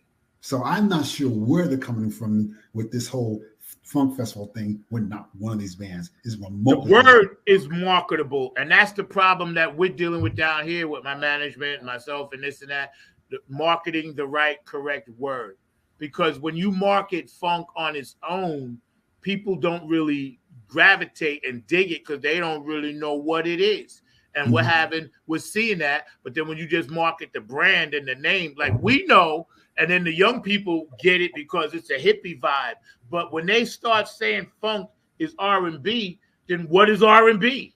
Because we know funk ain't R&B. So you got R&B acts on the funk show, but then what are you calling them? Or when you call funk an offshoot of soul. Is soul an offshoot of R&B? Funk was the standard for Black music in the 1970s. It was its own entity. It had roots in what came before, but it was definitely its own entity. And I think the more we talk about it, the more we bring out documentaries on this, the more people will understand that. And maybe it will seep down to a lot of these musicians now whose music kind of seems to be divorced from the funk, and in that case, divorced from what is real. And by the way, I'm going to ask, I'd like to ask the both of you, one after the other. And I don't know how long you're supposed to be on the air. But we're good, man. We good. This is my station. I go as long as I want. Perfect. What is your feeling about people like Bruno Mars? What was the question? What is your opinion? I want to ask this question of Mark first, and then you come up. What is your opinion of Bruno Mars? Bruno Mars kind of reminded me, and that's one of those articles I read about you, of Elvis and those. So I'm not knocking that he has some performance abilities and some skill abilities, but I think that he is the watered down version of what can be put out there and everything. So I think that it is definitely a watered down version of the true funk because it is more palatable to certain people within the community. So that is kind of my general view of it and everything. So I'm not saying that he doesn't have some good songs, and there are others that are fitting in that category as well. But if you had to ask me, and Bruno Mars is a younger version and everything, I have a lot less respect for Bruno Mars than I do for Sting, because Sting actually went and studied the background of what he was doing and honored those whose legs he stood on. I don't know that Bruno does that enough. That's just my personal opinion. Like, I see Sting and I see some others that actually do the honoring of the legs and the shoulders that they stand on. And I don't know who honored the legs and shoulders they stood on. I didn't hear you. Sting. The white guy. Bass player. Yeah. Okay. All right. Well, okay. I'm just making a parallel because Bruno, I don't know where that goes, but all right. That's why I was like, is he saying Sting? Like, making the parallel. Every breath you take, Sting. I thought it was some new artist. That's why I said. So I'm gonna leave it at that. But can I jump in there? Go ahead. Okay. My Bruno Mars. Check this out. A lot of people don't know this guy was a performer as a kid in Hawaii, doing his thing with his family.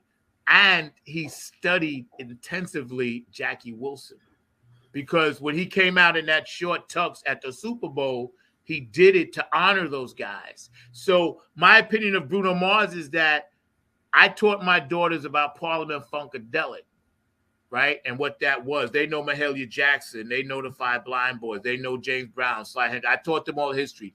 And when they heard Uptown Funk, they automatically gravitated to it as young people because it was from their generation. So I think what I give him props for is that when he worked with his producers and writers, and of course Silk Sonic worked with Bootsy and everybody, he gets it. Anderson .Paak gets it. But it's about these numbers, and it's about the industry kind of not saying and kind of saying in a roundabout way, we'll let you do this. So I think sometimes we forget that if you look at the outtakes of Lady Gaga, she's sitting backstage, jamming the piano, just playing Stevie Wonder, playing all kinds of shit, playing classical, this, that. The woman's a genius, but her show and her music has to be about that big circle that's pushing the industry. So when I heard Uptown Funk, I like the song. We used to play it in pop bands, this and that. I listened to Strawberry, and I hear the Time and Prince influence of that. So I'm okay with it because let's face it, every generation is just going to keep it moving in their own way. So I think we have to support it. But at the same time, as long as I never met him, as long as he's worked with Bootsy Collins, I think he'll be all right. He's getting the right guidance. Right. I get you. I appreciate the point of view of both of you coming with complete, somewhat not completely, but different points of view that I totally respect. I get it. I'm glad you took the time to, Mark, I'm very glad you took the time to explain your point of view as you did, Zach. So thank you for doing that. Hey, man, that's dope, man. This is why we have this show, because we now have expanded our minds and learned all from each other. I'm just trying to figure out what Sting got to do with it, because I like Sting. I was listening to Police the other day. I bet you won't guess what's my favorite Police song, Sting. You won't guess it in a million years. Probably would, so go ahead. Synchronicity. Before he started doing his solo shit. Now, his solo shit was dope, but I was listening to that cat playing drums like that. That song is a powerful song. Go back, y'all, and listen to Synchronicity, the live or the full version. It's a classic song, and what I was getting at, and I'm not knocking what Sonya and Brian were saying, because I had heard that he had been working with Bootsy and others, but I just hadn't heard enough of the acknowledgement that I would like to hear that I've heard from some other ones. And like I said, Sting was just an example. I think they did it through the music, though. If you listen to they did it through the videos and music. They definitely play to their generation. But if you watch carefully what they do and how they were doing it they were, paying homage to the Temptations, that they actually did it, but in a nicer, palatable way. Maybe we're, hey, get off my lawn. But they kind of did do it. You just have to go back and watch it. Yeah, I think to what Mark is saying, I believe that Mark Ronson is probably the only person, not the only person, but one of the few people I know that gives the funk verbal public recognition. Yeah, I agree. I agree. Because he's like, Dave's like, yo, shout out to Uncle Bootsy when he was getting there. I agree. I seen that. I believe me. I know. So I agree with you, Mark, and I also agree with you, Ted. That's a very good. So what do we do about it? About what exactly? To make it better, so more cats do acknowledge it. Now that we know the problem, let's get the solution. Go back to people like Questlove. I don't know how many people there are in the industry like Questlove who can dig up, who can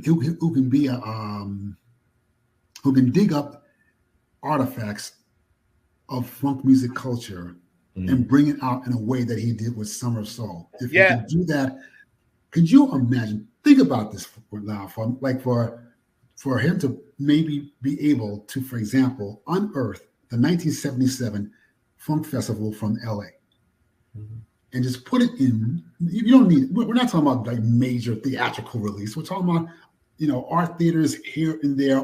All across maybe the East Coast, the Southeast, whatever else. You cannot tell me a project like that, A, wouldn't make money, and B, wouldn't give the genre the shot in the arm it needs. Because if you can get those things in theaters first, or maybe streaming or whatever else, that's going to be a direct jolt back into the arm of funk music, I think. Because first of all, how much would it cost? This stuff is already shot. It's just a question of finding out who's sitting on this footage, getting them to release this footage, and then let it have its effect. Yeah, and I think.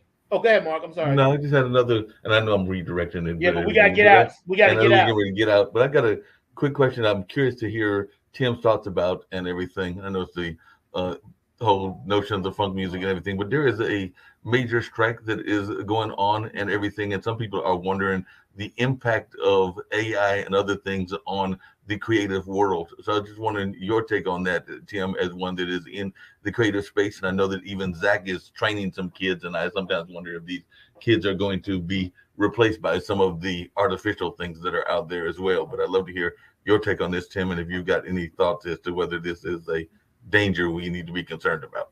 First of all, I don't trust AI as far as I can spit. I don't trust it at all.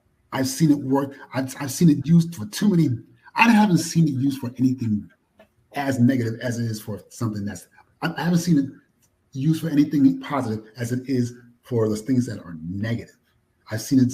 I've seen. I think they said that they can take your image, like scan your image and use it in other projects, and you don't get paid for it at all. That's ridiculous.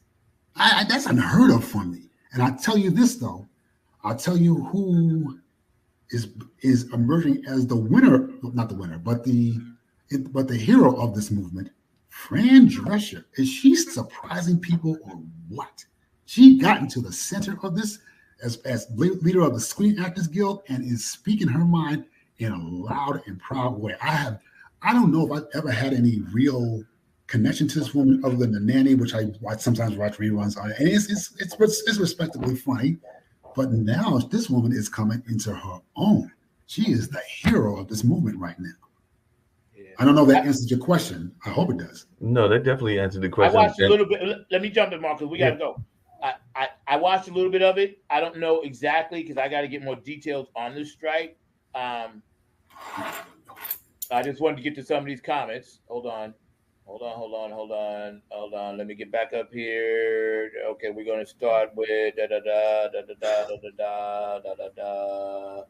Okay, hold on. We got a lot of comments we have to get to. Okay, I'm gonna start with this one.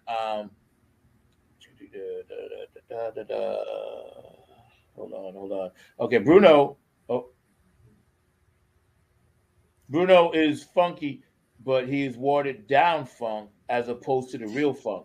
And I would say, yeah, but we can't, in my personal opinion, and thank you for that, Brian, I would say that I wouldn't say watered down because the sound, the industry, and what he's trying to do going in that direction. But I know this, I think that when we as true funk artists see anybody that ain't got like 18 pieces, we automatically say that. And I do too. I said, whatever. And I play Bruno Mars. I like his music, whatever. I ain't mad at it. So I understand your opinion about that because I think that's just the thing that we as true funk soldiers just look for all the time. And, it's cool that we have these opinions. And somebody else said, yep. and then my boy, Al in Florida, Bruno worked with Bootsy. Yes, he did. Right.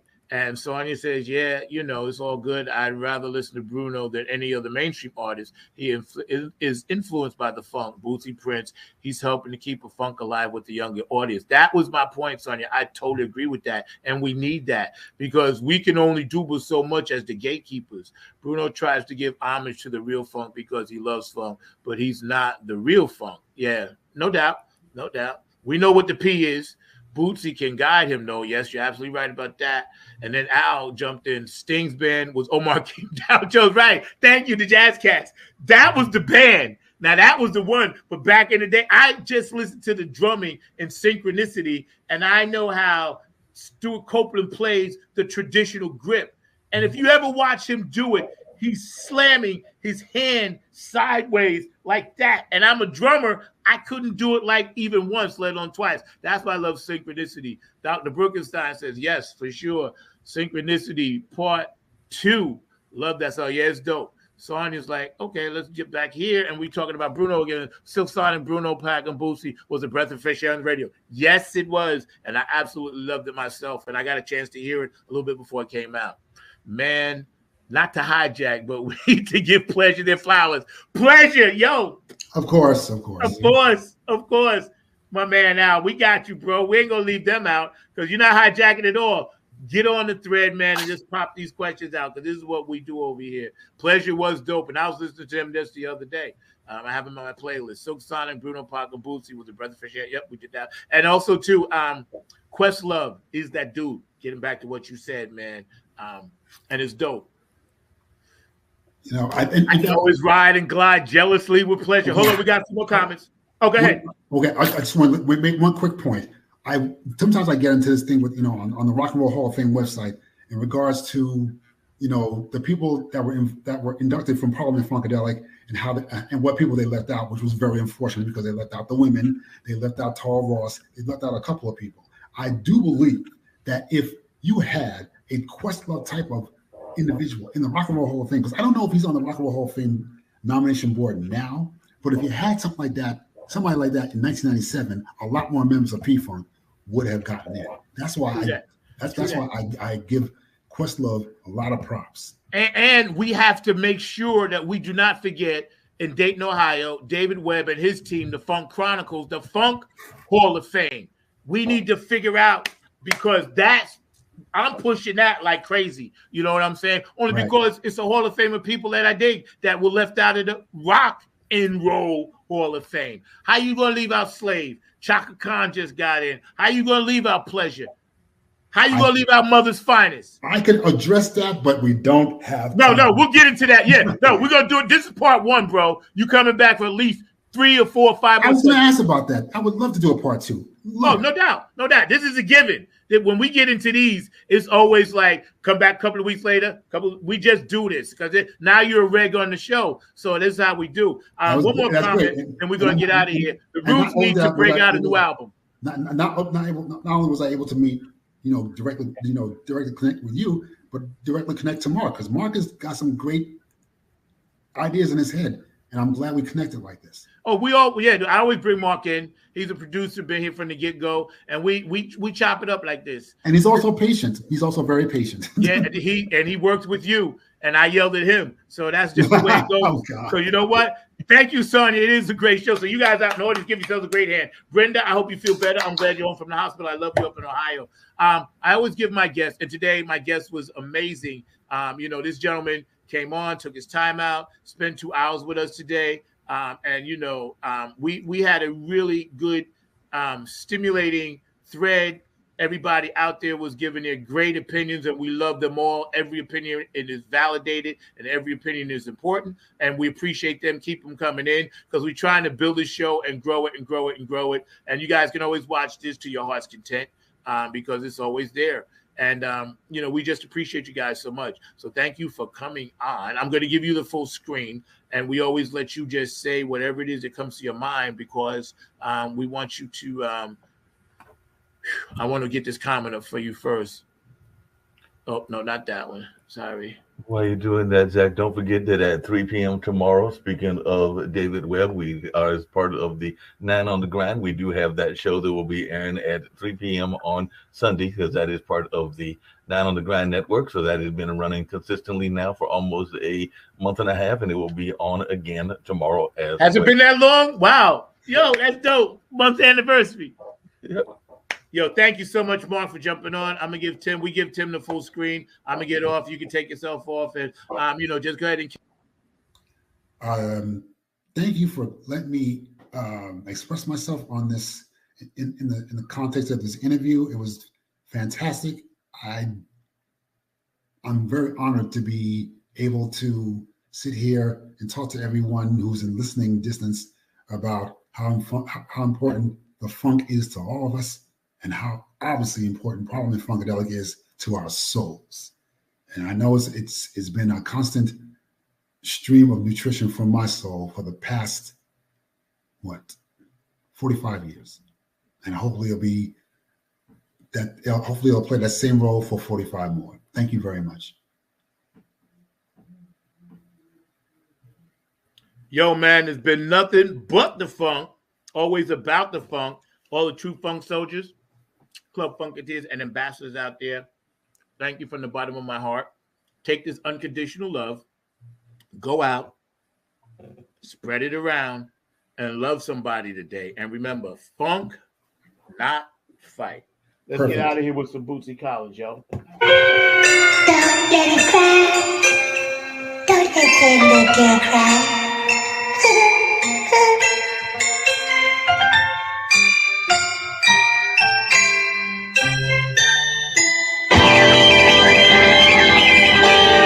Yeah, the devil!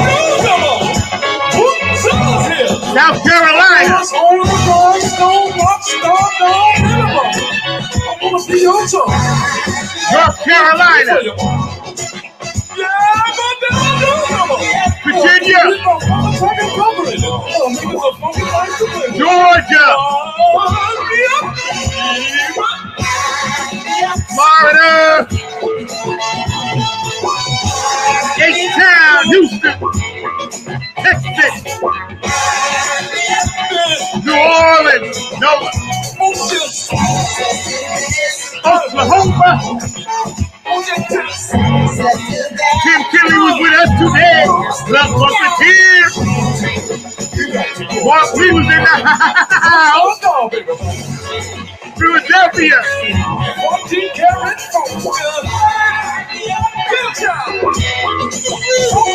Returns, you heard.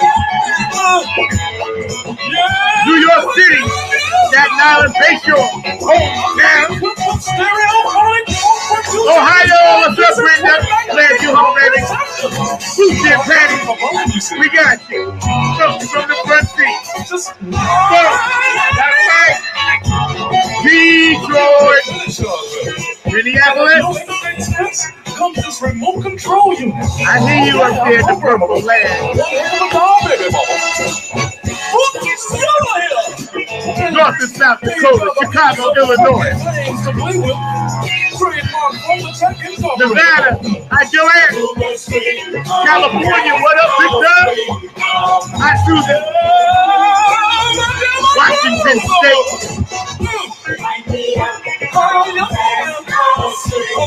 Delaware, are you aware? New Jersey, you heard the beat.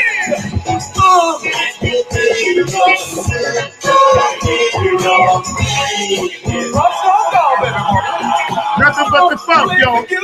Funk not Spike Month here. I'm funk from the front seat. California. Hawaii.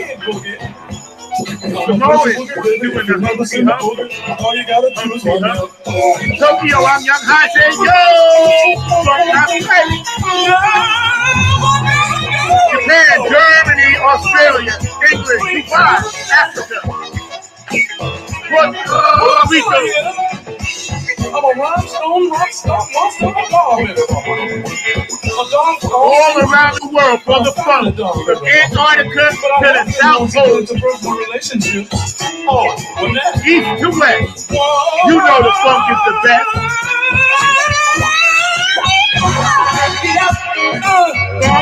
Not fight, yo. That's how we roll with this funk. Stop the violence. Stop the killing. Talk to a young kid now and then. Shake him up, pull him aside. Say, hey, funk, not fight. Patty Collins is coming on at the end of the month. Next week we got Cheryl Woodhouse and all of her dancing partners in the house. I love y'all. Great show. See you next week. Love you, boo.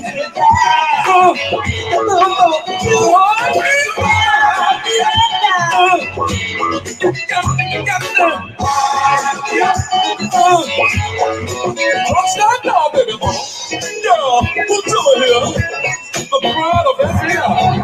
Makers of those funky things to play with. Great tunes. The march,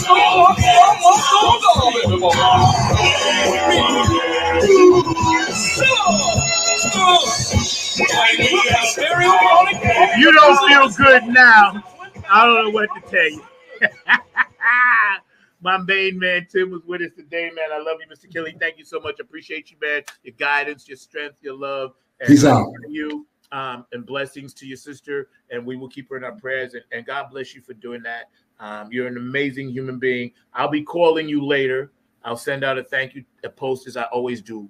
But I'll be calling you later, and we can talk about some things when I get a minute, man, because there's some things that I write down all the time. You see me writing and texting. I'm putting notes in so I can talk to you about it, privately. So no problem.